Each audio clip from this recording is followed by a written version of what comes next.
বর্ষার ছুটিতে শহর থেকে গ্রামের বাড়িতে আসে শুভ। তার দাদুর বাড়ি বেশ বড়, পুরনো, আর আশেপাশে কুয়াশা ঘেরা পরিবেশ। সন্ধ্যার দিকে দাদুর সঙ্গে বারান্দায় বসে গল্প করতে করতে শুভ বলে, দাদু, ওই রাস্তার ধারে যে বড় পুরনো বাড়িটা দেখলাম, ওখানে কি কেউ থাকে না? দাদু একটু থেমে বললেন, ওটা চৌধুরী বাড়ি। অনেক বছর ধরে খালি পড়ে রয়েছে। লোকজন বলে রাতের বেলা নাকি ওইখানে আলো জ্বলে।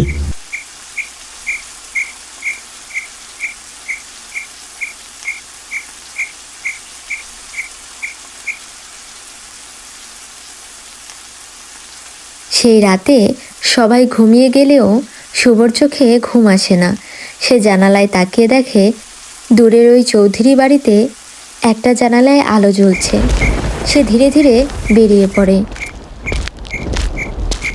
ভেজা রাস্তা আর চারপাশে কুয়াশা, ঝিঝি পোকার ডাক, আর মাঝে মাঝে বজ্রের আলো।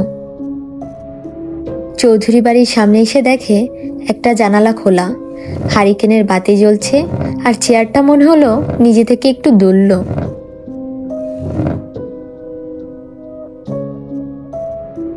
শুভ ধীরে ধীরে দরজায় ধাক্কা দেয়। দরজা কিন্তু খোলাই ছিল। দরজা নিজে থেকে খুলে যায়। ভেতরে ঢুকে পড়ে সে। কেউ নেই।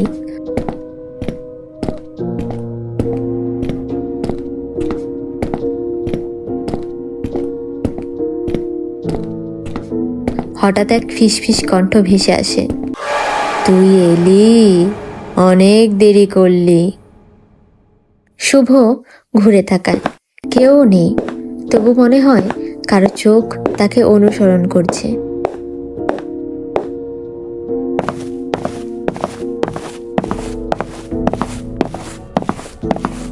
টেবিলে পড়ে থাকা একটা চিঠি সে পড়ে।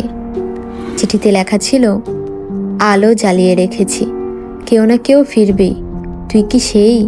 ঠিক তখনই হারিকেন নিভে যায়। শুভ ভয় পেয়ে মাটিতে লুটিয়ে পড়ে। সকালে দেখা যায় শুভ চৌধুরী বাড়ির সামনে মাটিতে ঘুমিয়ে পড়েছে। গ্রামের লোকজন ভয় পেয়ে যায়।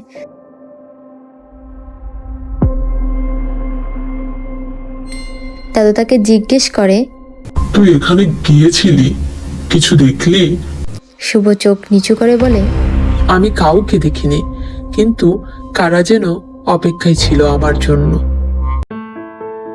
কখনো কখনো কিছু স্মৃতি, কিছু অপেক্ষা একসময় গল্প হয়ে যায়, কিন্তু কিছু কিছু গল্প আজও আলো জ্বালিয়ে রাখে। ভিডিওটি ভালো লাগলে একটা সাবস্ক্রাইব করে দিও প্লিজ।